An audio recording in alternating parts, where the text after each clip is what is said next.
देखो अब हम लोग जो इकोनॉमिक्स में सेकेंड वाला जो पार्ट है थ्योरी ऑफ कंज्यूमर बिहेवियर में, उसका नाम क्या तुम्हारा?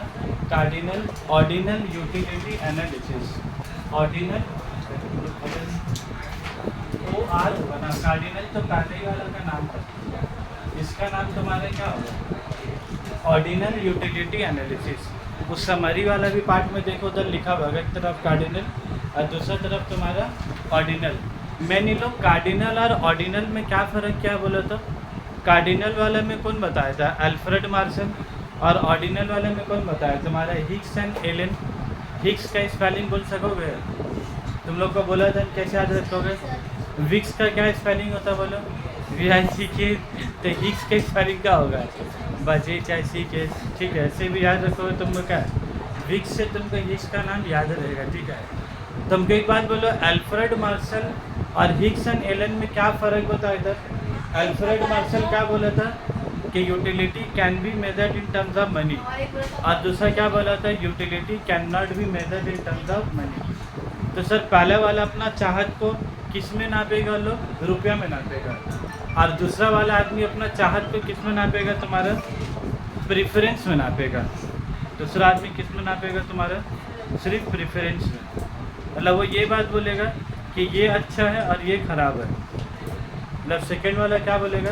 जैसे उसको दो सामान अगर दे दें तो ये बोलेगा ये ज़्यादा अच्छा और ये कम अच्छा है, यही बोलेगा ये वाला ज़्यादा अच्छा ये वाला कम अच्छा है। लेकिन ये वाला कितना रुपया का अच्छा है ये बात वो बोल नहीं सकता। जब वो रुपया में नहीं बता पाएगा अपना चाहत को, उसी को तुम्हारे क्या बोलेंगे? बोलो ऑर्डिनल यूटिलिटी एनालिसिस। और ऑर्डिनल यूटिलिटी एनालिसिस हम लोग किस में पढ़ेंगे? तुम्हारा इनडिफरेंस कर्व। दो तो बारीकी पॉइंट तुमको याद रखने होगा, जिससे तुमको पूरा 2 पेज याद रहे। सबसे बारीकी जिसका हो गया कार्डिनल पढ़ते हम लोग किससे बोला था? Diminishing marginal utility. उसमें सारा कहानी किसका? मार्जिनल यूटिलिटी का। और यहाँ पर भी सारा चीज़ तुम्हारा किसका पड़ेगा? बोलो इनडिफरेंस कर्व एनालिसिस। अब तुमको समझना है कि इनडिफरेंस कर्व तुम्हारा क्या बोलता है, इनडिफरेंस कर्व क्या बोलता है। तो सबसे पहले हम लोग ये चैप्टर शुरू किया जब, तुम लोग सबसे पहले क्या लिखा? देखो इंट्रोडक्शन, मतलब एकदम बुनियादी चीज़। तो क्या लिखा? This analysis is also called. ये एनालिसिस को हम लोग क्या बोलते हैं? तुम्हारा ऑर्डिनल यूटिलिटी एनालिसिस। तुम लोग के पास भी रेड पेन ब्लू पेन जो भी एक तो मार्क करना पड़े। कीवर्ड्स को हम लोग ने मार्क कर लेंगे, ठीक है। अभी तुम लोग नज़र के सामने देखो तो इको का पेपर का हालत पूरा पढ़ा है, पूरा लिखा है, लेकिन जाके हमने लिखी नहीं। मतलब खाली मतलब छू के निकल गया पॉइंट। तो एग्जामिनर भी क्या देगा? वो 100 में उसको 54 मिले, 54, मतलब इतना काटने का बाद भी उसको 100 में 55 मिला।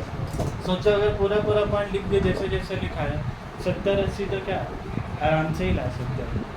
तो देखो सबसे पहले क्या बोला, इसीलिए ना कीवर्ड्स अंडरलाइन कर दे रहे भाई। जितना भी अपना ओन वर्ड्स लिखोगे ना तुम लोग, ये सबको ओन वर्ड्स करने मत चले जाओगे। ये सबका ओन कुछ नहीं होगा, जो खरीदा हुआ है वही लिखने होगा। उसके बाद क्या बोला? दिस एनालिसिस इज, ये कौन सा अप्रोच है तुम्हारा?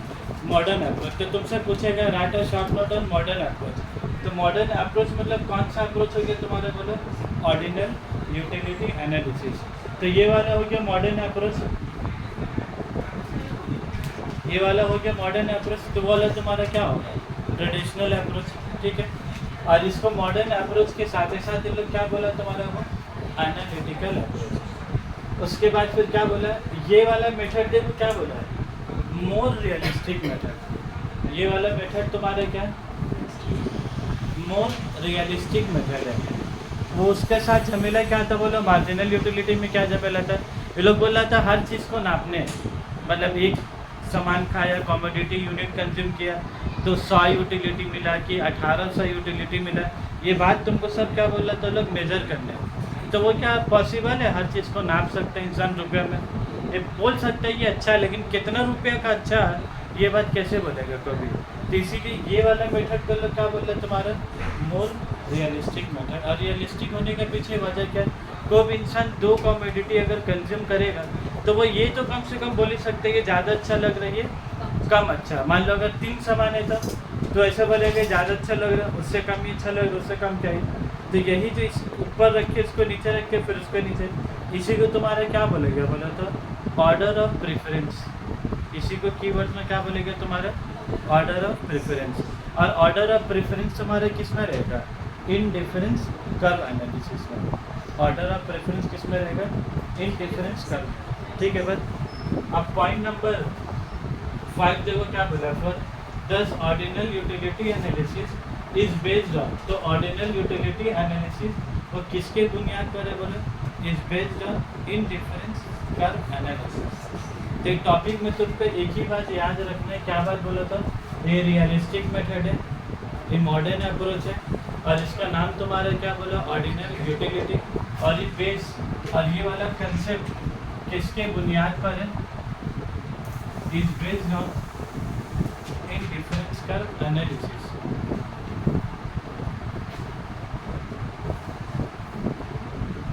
Is based on indifference curve analysis. अब उसके बाद यही टॉपिक में तुम्हारा असली जान है, देख लो पूरा यहाँ से शुरू हो रही इंडिफरेंस कर्व में क्या है, पूरा ग्राफ व्राफ सब कुछ है। तो अब हम लोग अगला अगला वीडियो भी बनाएंगे सिर्फ इंडिफरेंस कर्व के ऊपर, ताकि तुमको जब एग्जाम से पहले खाली इंडिफरेंस कर्व जब रिवाइज करना होगा ना, तो यही वाला इसका क्या है, खाली 10-12 मिनट का क्या वीडियो का चक्कर रहेगा खाली।